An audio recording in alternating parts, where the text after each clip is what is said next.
He shot to national prominence in the 1990s with the Christian Coalition, and now Ralph Reed is back at it again with his Faith and Freedom Coalition, which is holding its conference here in Washington, D.C. Thanks for joining us, Ralph. Thank you very much. Good to be with Newsmax.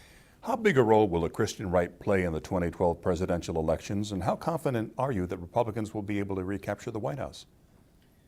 Well, I'm certainly not overconfident. I think anytime you run it against an incumbent president who's going to have $1 billion, Air Force One, and every special interest in his back pocket, and the entire force of the federal government, you're in for a tough race. But I'm of the view that in general, re-elections tend to be a referendum on a president's performance. And more specifically, historically, they're a referendum on a president's management and stewardship of the economy. And, we got a long way to go before this election. But right now, Barack Obama has a higher unemployment rate than any president who has stood for re-election since the Great Depression. And there's never been a president re-elected since the Depression where the unemployment rate was over 7.2%. Today it's 9.1%. He'd have to create 500,000 jobs every month between now and Election Day for him to fall below 7.2%, and I don't know that that's likely to happen. So I think Barack Obama is eminently beatable. In terms of the role of conservative people of faith, as I said earlier, it's 44% of the vote. There's no way to follow a road to the nomination without going through the toll booth that is the Tea Party vote and the social conservative vote, and there's huge overlap. So the truth is, it isn't an either or an or, it's both. And I don't think anybody's going to be the nominee who isn't persuaded the voters that they're pro-life and pro-family and pro-marriage, and that they take seriously the Tea Party's agenda.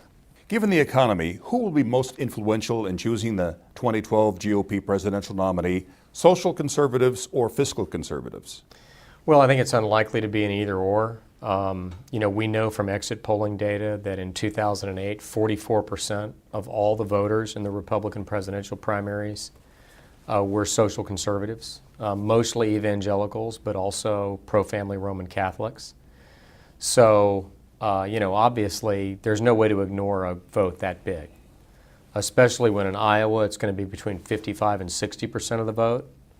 And in South Carolina, it's going to be between 50 and 55% of the vote. And there are 11 states that will hold primaries where social conservatives will be a majority of the entire vote.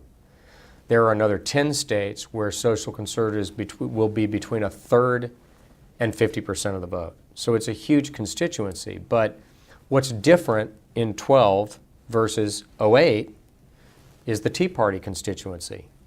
And they're concerned about debt, spending, the size and scope of government, and they don't want the United States to spend its way into oblivion the way Greece or Portugal have. So, and the thing you have to remember is there's a lot of overlap between those two groups. So half of all evangelicals are Tea Party activists, and about 2/3 of all Tea Party activists are social conservatives. So it's hard to disaggregate and say one rather than the other.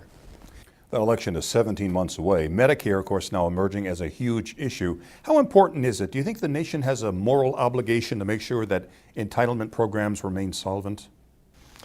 Well, I think the federal government has a moral obligation to make sure that it keeps its word, and unfortunately, it has not kept its word on Medicare.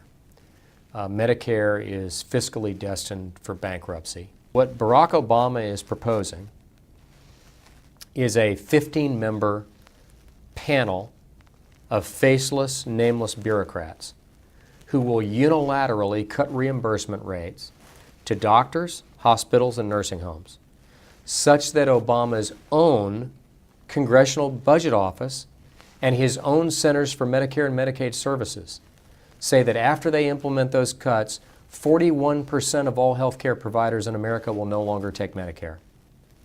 That leads to rationing, that leads to deep cuts, draconian cuts, and the fact that you can't find a doctor who will take Medicare. Another topic entirely, Mitt Romney and Jon Huntsman. Can they overcome bias against their Mormon faith in the 2012 election? I think so. I mean, I think It was a bigger issue in '08 because in '08, Romney was the first truly viable candidate for a presidential nomination who was a Mormon in either party. Now, you know, his father, George Romney, looked at it in '68 but didn't go. Mo Udall was a Mormon, and he ran for president, but he really didn't have a chance. Orrin Hatch ran for president, I guess, in 2000. He's Mormon, but he wasn't really a contender for the nomination. So Mitt Romney was the first really viable candidate for a nomination. So, you know, he had to be a path breaker and a trailblazer. But I think that's over, and I think both Mitt and John are highly unlikely to get nearly as many questions this time on that issue. Finally, what do you think of the field of presidential candidates announced so far? Well, I like them. I know a lot of them personally. In the case of Newt Gingrich, we've been friends for 30 years. In the case of a number of others, more recently. But I think between you know, what Mitt Romney, John Huntsman, and Tim Pawlenty have accomplished as governors, to, if she runs, what Michelle Bachmann has accomplished in terms of electrifying the grassroots, Newt Gingrich being a former speaker. You know, there's really some very strong candidates there. And I think if whoever wins this nomination, it will be in a very competitive race with Barack Obama unless the economy really turns around strongly, which I don't anticipate. You'd like to see Jim DeMint get in it? Oh gosh, I mean, I think it's a free country, and I'd like to see a lot of people get into it. I would have liked to have seen Mitch Daniels, would still like to see Sarah Palin. I wish Donald Trump had stayed in. Mike Pence? Yeah, but I'm a little selfish in that as a strategist, I believe that the more strong candidates you have, the more excitement and interest you generate, and the more turnout you have in your primaries.